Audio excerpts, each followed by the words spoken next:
Bonjour, hi! Today on The Canadian Way, we'll explain you why you should always trust the Canadian way.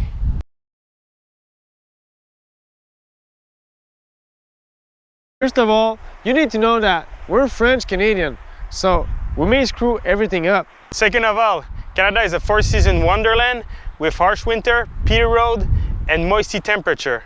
As a result, every car becomes a nightmare after a few years. More, the temperature can go below minus 50 degrees Celsius and can climb up to 40 degrees Celsius during the summer. As a result, in Canada, cars have an average lifespan of 230,000 kilometers. To show you how bad the road is, we're not just gonna hit the road, we're gonna hit the highway. Here we have a perfect example. We filmed this on the Highway 50 West. As you can see, the road is full of cracks and bumps. And don't forget, this is an highway. It's not even the roads. There's roads around here that aren't even paved. More, the average price of car parts in Canada is through the roof. Here's an example. Here we have the O2 sensor for Subaru WRX 2005.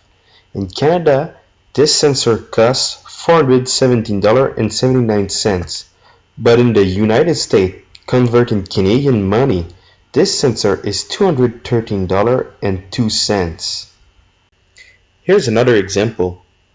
For 2001 Mazda Miata, front brake pads cost $158 in Canada, but if you get your pad from the USA, you're gonna pay for the exact same brake pad $53.38 Canadian. So as a result, the Canada is a perfect place to test car. And to make sure we compare it equally, we create the Canadian scale.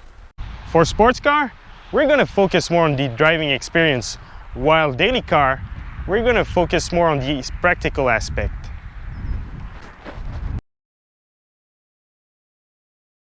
So our main criteria for the Canadian scale is what you paid for what you get. Each car gonna be compared with the other one in its class. There's 5 ranks in the Canadian scale, and I'm gonna explain you each of them. The first and worst rank in our Canadian scale is Canadian failure. To get this note, the car must be terrible in every way and be a terrible value for what you paid. The next rank in our Canadian scale is Canadian disapprove. This is when a car has some good quality but major flaws which doesn't allow it to be recommended. The next rank in our Canadian scale is Canadian recommend.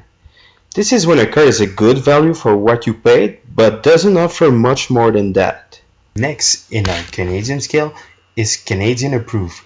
This is when a car offers good value and or quality that allow it to be better than the average in its class. Finally, at the top of the Canadian scale, we find Canadian masterpiece. This is when a car is better than every other car in its class and is offered at a very good price. Now, there might be some cars that we can't recommend, but that are actually amazing to drive. So for these cars, we're gonna add the DR symbol, which means driver recommend. So that sums up why you should always trust the Canadian way.